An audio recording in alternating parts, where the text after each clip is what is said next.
साताऱ्यामध्ये 14 सप्टेंबरला होणाऱ्या hill half marathon स्पर्धेच्या एक्स्पोचं उद्घाटन करण्यात आलंय। मंत्री शिवेंद्रराजे भोसले यांच्या पत्नी वेदांतिका राजे भोसले यांच्या हस्ते त्याचं उद्घाटन करण्यात आलं। या स्पर्धेसाठी देशभरातून तब्बल 8500 स्पर्धकांनी सहभाग नोंदवलेला आहे।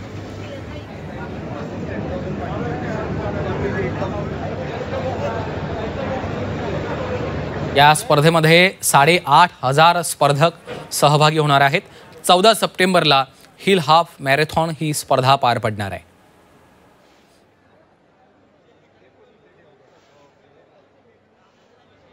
माझे नाव डॉक्टर स्नेहल नितीन उंबासे। मी डेंटिस्ट आहे। सातारमध्ये मी गेले 15 वर्ष माझी डेंटल प्रॅक्टिस करत आहे। हा माझा सातारा हाफ हिल मॅरेथॉनचा सेकंड टाइम एक्सपिरियन्स आहे। मी सेकंड टाइम रन करणार आहे। ह्या वर्षीची सातारा हाफ हिल मॅरेथॉन 14 सप्टेंबर 2025 सकाळी 6:30 वाजता चालू होणार आहे। अराउंड मोर दॅन 8 to 9,000 लोकांनी ह्या वर्षी पार्टिसिपेट केलेला आहे। सातारा हा एक निसर्गरम्य ठिकाण आहे।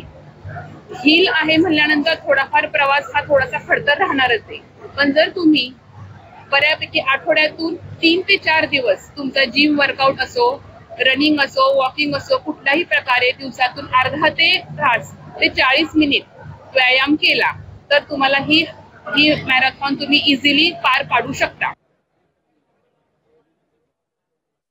ही दुसरी सातारा हिल मॅरेथॉन आहे आणि इथली अरेंजमेंट आणि इथलं जे मॅरेथॉनचं एक वैशिष्ट्य आहे ते इतर कुठेही तुम्हाला बघायला मिळत नाही। ही मॅरेथॉन अतिशय टफ आहे।